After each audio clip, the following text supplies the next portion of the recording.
जय माता दी दोस्तों, कैसे हैं आप सब। उम्मीद है आप लोग स्वस्थ मस्त और तंदुरुस्त होंगे।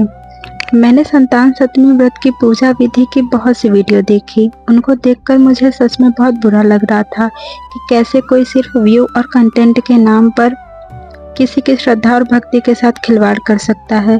तो मैंने सोचा जब ये व्रत मैं खुद भी करती हूँ, क्यों न पूजा की सही विधि आपके साथ शेयर की जाए।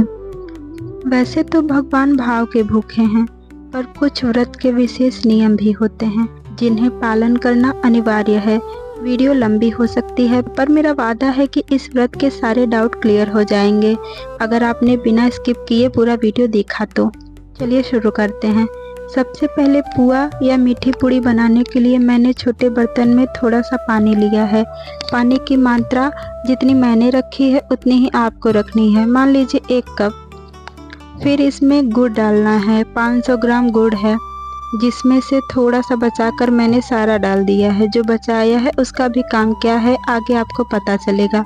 अब गैस की फ्लेम को धीमा करके गुड़ को पिघलने के लिए रख दीजिए। याद रहे बिल्कुल धीमी फ्लेम हो ताकि गुड़ बर्तन में लगे नहीं। अब बढ़ते हैं अगले स्टेप पर।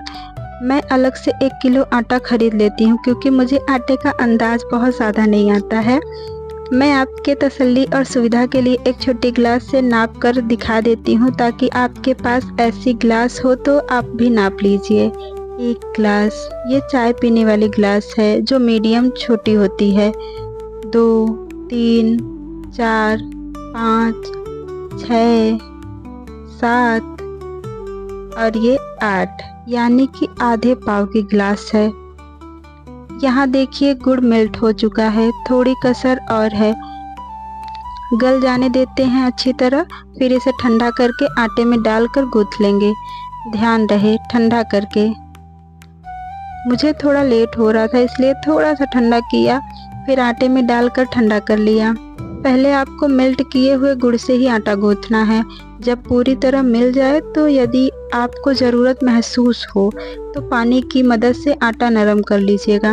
मैं थोड़ा सा गुड़ बचा लूँगी क्योंकि इसमें अलग से आटा डालकर अपनी बेटी के लिए पुआ बना दूँगी, क्योंकि इस आटे से 21 लोइयाँ बनेंगी जिसे 3 भागों में बांटा जाएगा 14 चढ़ाने के लिए, जिसमें से 7 पंडित जी को देना चाहिए, 7 बाल गोपाल यानी कि बच्चों या जो लड़के हों, शादीशुदा हो ना हो तो ज़्यादा अच्छा है, अगर हो तो भी चलेगा। और ये जो थोड़ी बड़ी वाली 7 लोइयाँ हैं ये आप चढ़ाएंगी बिल्कुल नहीं।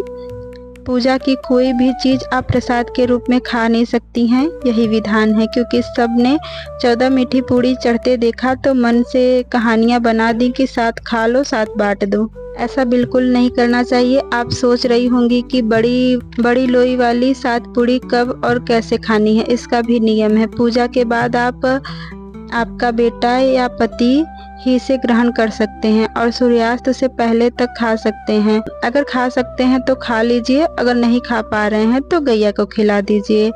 ध्यान रहे भैंस को नहीं। मैं अपनी पुरानी पहनी हुई रिंग निकाल के आग में तपाकर शुद्ध कर लूँगी, फिर इसे पूजा के बाद पहन लूँगी। अगर आपकी रिंग बहुत ज़्यादा पतली हो गई है तो दूसरी बनवा लीजिए, वरना मेरे जैसे भी कर सकती हैं। पर चूड़ी तपाकर पूजा नहीं की जाती है। चूड़ी या तो नई बने या ना बने, तो सिर्फ रिंग की पूजा हो जाएगी। आगे बताऊंगी कि कैसे पूजा होती है। अब सामग्री देखते हैं। तो सामग्री में कुछ चीज़ें अभी आ रही हैं, तो जैसे जैसे पूजा होती रहेगी आपको समझ आता रहेगा। यहाँ मैंने 14 पुआ या मीठी पूड़ी, मिठाई, गाय का शुद्ध घी, केले का पत्ता, चांदी की चूड़ी और रिंग, रोली, चंदन, सिंदूर, हल्दी, कच्चा सूत, आसन पर बिछाने के लिए लाल कपड़ा, आप पीला भी ले सकते हैं, कर्पूर, बत्ती, फूल माला, धुले हुए मिट्टी के दिए, माचिस, आम की टेरी, सिर्फ 7 पत्ती ही हो, अगर एक्स्ट्रा पत्ती हो तो आप हटा दीजिए, फल, चावल साफ करके, आटा साफ हो, एक प्लेट में भी साफ चावल भर के, गुड़ जो मैंने बचाया था उसी को तोड़कर छोटा कर लिया है, छोटी सुपारी, पान का पत्ता, लौंग, इलायची, हल्दी। अब कच्चे सूत का कंडा बनाना है। कच्चे सूत में 3 धागे होते हैं। कंडा 7 धागों से बनता है। 7 धागे हों फिर 7 गांठें लगानी है उसमें, जैसे मैं लगा रही हूँ। बहुत लोग कलावा बांधते हैं, मैं उसके बारे में नहीं जानती। बचपन में मम्मी और चाची लोग मुझे ही पंडित बनाते थे, तो मुझे भी लगता था कि मैं भी अपनी संतान के लिए ये व्रत जरूर करूँगी। तो भले ही मेरे व्रत का ये 6वां साल है, पर इस व्रत की विधियों और परंपरा से मैं बचपन से जुड़ी हूँ।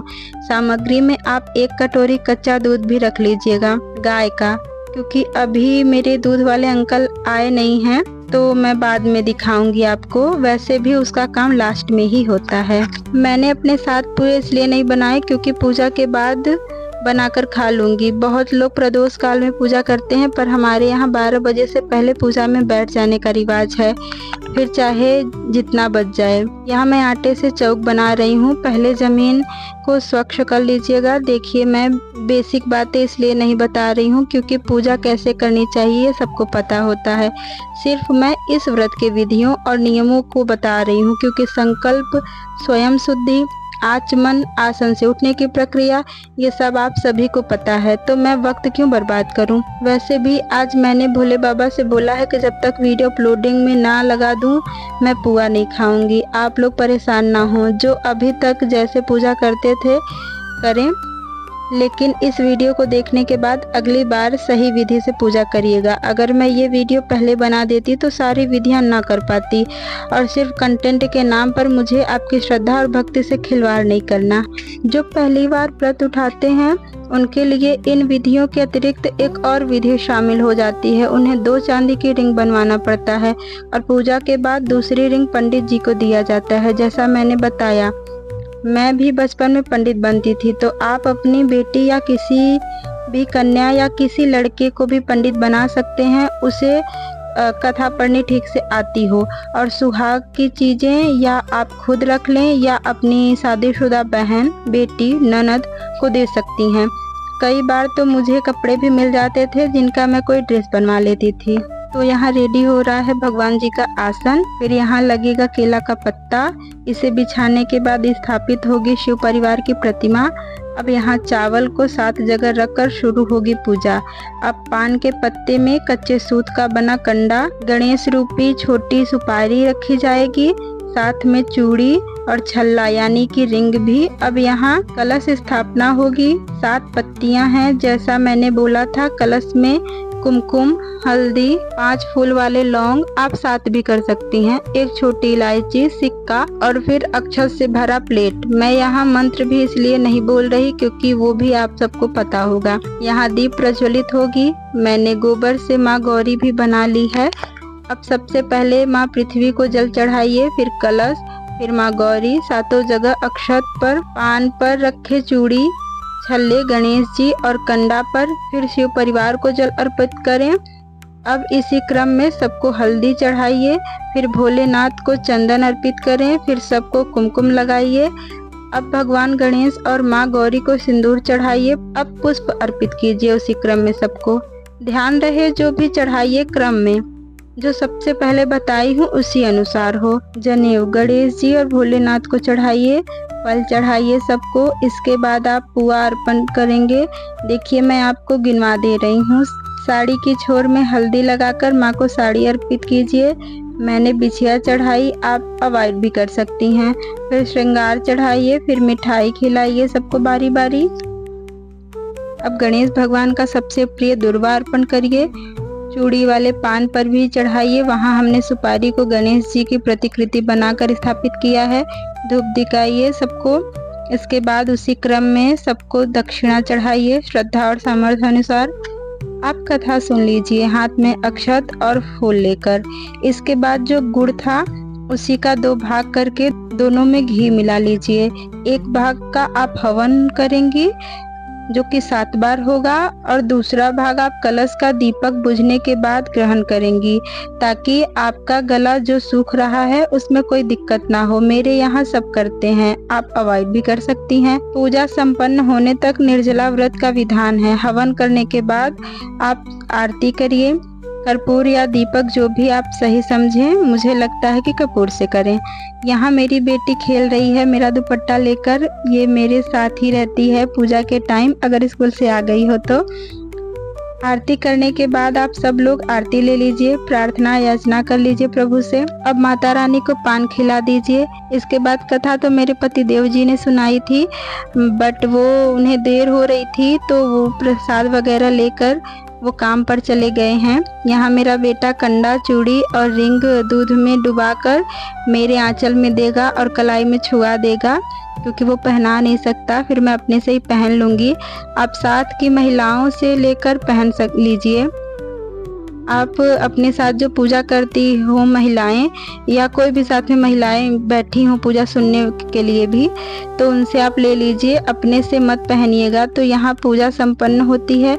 चैनल को सब्सक्राइब करने के लिए इसलिए नहीं बोलूँगी क्योंकि शायद आप लोगों को ये पूजा विधियाँ देखना हो, और मेरा चैनल आपको भक्ति के मार्ग पर, अच्छाई के मार्ग पर, सफलता के मार्ग पर ले जाने वाला है। ये पूजा मेरे दिल के बहुत करीब है, इसलिए लोगों के भ्रम दूर हों विधियों को लेकर मैंने ये वीडियो बनाया। एक लाइक जरूर करिएगा और कमेंट में जय माता दी लिख दीजिएगा। बस मेरे लिए वही बहुत है। शिव परिवार की कृपा आप सभी पर बनी रहे। धन्यवाद। जय माता दी। मिलते हैं अगले वीडियो में।